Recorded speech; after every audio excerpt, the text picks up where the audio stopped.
Welcome to Suman TV. నేను మీ Amarnath. Present మనం విశాఖపట్నం భీమిలి నియోజకవర్గం ఆనందపురం కూడల దగ్గర అయితే ఉన్నాము. ఏదైతే ఈ రోజుల్లో మనం తీసుకునే ప్రతి ఆహారంలోని కల్తీ అయింది ఉంటుంది అండ్ అలానే రకరకాలైన ఫెర్టిలైజర్స్ వాడి ఆ యొక్క నాణ్యతను అయితే కనుక పాడు చేస్తున్నటువంటి పరిస్థితి. స్వలాభం కోసం చేస్తున్నటువంటి ఈ వ్యాపారస్తులు అయితే కనుక ఎంతోమంది ప్రజలకి ఈ యొక్క ప్రాణహానిగా మారుతున్న పరిస్థితి. ఇటువంటి పరిస్థితుల్లో విశాఖపట్నం భీమిలి నియోజకవర్గం ఆనందపురంలో ఏర్పాటు చేసినటువంటి ఈ ఫామ్ ఏదైతే ఉందో ఇక్కడ సేంద్రియ ఎరువులు వాడి ఈ యొక్క ఫ్రూట్స్ అవ్వచ్చు లేదంటే కూరగాయలు అవ్వచ్చు డైరెక్ట్గా అమ్ముతున్న పరిస్థితి అయితే కనిపిస్తుంది. వీళ్ళైతే వెనకాల ఉన్నటువంటి ల్యాండ్లోనే ఇవన్నీ పండిస్తూ సేంద్రియ ఎరువులు వాడి ఈ యొక్క పండ్లు కూరగాయలు అయితే కనుక ఇక్కడ అమ్ముతున్నటువంటి పరిస్థితి అయితే కనిపిస్తుంది. ఇక్కడ ఉన్నటువంటి యాజమాన్యంతో మాట్లాడి మరిన్ని వివరాలు తెలుసుకునే ప్రయత్నం చేద్దాం. నా పేరు రమ అండి. మా సార్ దుర్గాప్రసాద్ గారు, స్వర్ణకుమారి గారు ఇక్కడ వ్యవసాయం చేయడం 7 సంవత్సరాల నుండి స్టార్ట్ చేశారు. మేము సుమారు 14 ఎకరాల నుంచి 14 ఎకరాల్లో వ్యవసాయం చేస్తున్నాం. అన్ని సీజనల్ ఏ సీజనల్ బట్టి ఆ సీజనల్ పంట ఇక్కడ పండిస్తుంటామండి.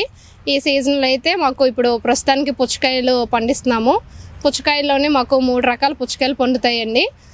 వైట్, బ్లాక్, తర్వాత వైట్లోని ఎల్లో కలర్ కూడా పండిస్తుంటాం మేము మాకు ఎక్కువ దిగుబడి వస్తే మేము బయట బిగ్ బాస్కెట్, రిలయన్స్ కూడా పంపిస్తుంటామండి.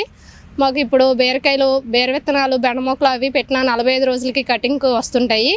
మాకు సుమారు ఒక 3 ఎకరాల్లోని జామ తోటలు కూడా ఉన్నాయండి. 1 ఎకరం వరకు మేము చెరుకు కూడా పండిస్తున్నాము. మేము చెరుకు తోట వేసి 1 సంవత్సరంన్నర అవుతుంది. మేము దాన్ని ఇప్పుడు షాప్ దగ్గర సేల్కి కూడా వాడుతున్నాం. సేంద్రియ చెరుకు రసం కూడా అమ్ముతున్నామండి. మాకు మొక్కజొన్నలు, పచ్చిమిర్చి అన్నీ కూడా మేము పండిస్తుంటాం. 1 ఎకరం వరకు ప్రస్తుతం ఆకుకూరలు పండిస్తున్నామండి. మేము వేసిన ఆకుకూరలు 3 వారాల్లోకి మాకు కటింగ్కి వస్తుంటాయి. ఆకుకూరలోనేమో మేము 4 రకాల ఆకుకూరలు పండిస్తుంటాం. క్యాబేజీ, కాలీఫ్లవర్ కూడా మేము స్టార్ట్ చేసామండి. ఈ సీజన్లో బ్రోకోలీ కూడా మేము వేసాం. ఒక 2 మంత్స్లో అవి కటింగ్ కూడా రెడీగా అవుతున్నాయి. మాకు మెయిన్ ఏంటంటే మాకు షాప్కి సరిపోయినవన్నీ మేము సేల్ చేసుకొని మిగిలిన వాటి లోకల్ మార్కెట్లోకి మేము సేల్కి పంపిస్తుంటాం.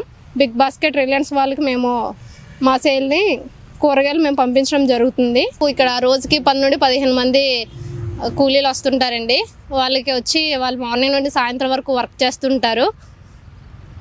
నెక్స్ట్ బయట నుంచి ఏజెంట్ వచ్చి ఎలాంటి మొక్కలకి ఏమయ్యాయో వాళ్ళు చూసుకోవడానికి ఒక అతను వచ్చి చెప్తారు. దాన్ని బట్టి మేము తప్పనిసరి అయితేనే మాత్రమే మందులు వాడుతాం. లేదంటే ఎక్కువగా వేప నూనె, తర్వాత మజ్జిగ, ఆవు మూత్రం లాంటివి ఉపయోగించి మందులు కొట్టడం జరుగుతుంది. మాది సెమీ ఆర్గానిక్ ఫామ్ అండి. తప్పనిసరి అయితేనే మందులు వాడడానికి మేము చూస్తాము. ఈ నీటి సరఫరా అన్నీ కూడా డ్రిప్ లైన్లోనే నీరు పంపిస్తామండి. మాకు మొత్తం 2 బోర్లు ఉన్నాయి. వ్యవసాయ బోర్ల ద్వారానే నీళ్ళు పంపించడం జరుగుతుంది. అది 24 అవర్స్ మాకు కరెంట్ స్పెషలిస్ట్ ఉంటుంటాయి. వాటర్ సరిపోయినంత వాటర్ అయితే మాకు దొరుకుతుందండి. మాకు 1 ఎకరం వరకు టమాటో వేసాము. అవి ప్రస్తుతానికి కటింగ్కి మాకు వస్తున్నాయి. టమాటో అయితే మంచి దిగుబడిలో ఉందండి. పుచ్చకాయలు కూడా పర్వాలేదు. మేము ఆశించినంత అయితే పుచ్చకాయలు రాలేదండి. మేము ఎక్స్పెక్ట్ చేసుకున్నంత వచ్చేటట్టు అయితే కనిపించట్లేదు. 4 ఎకరాల మామిడి తోట కూడా ఉందండి. మేము ఆర్గానిక్ మామిడి పళ్ళు అమ్ముతాము. ఎలాంటి మందులు కానీ పెస్టిసైడ్ కానీ వాటిని వాడడం ఉండదు. 1 ఎకరంలో బంతి తోట కూడా మేము వేసామండి. సీజనల్గా కూడా బంతి పూలు కూడా మేము వేస్తుంటాం.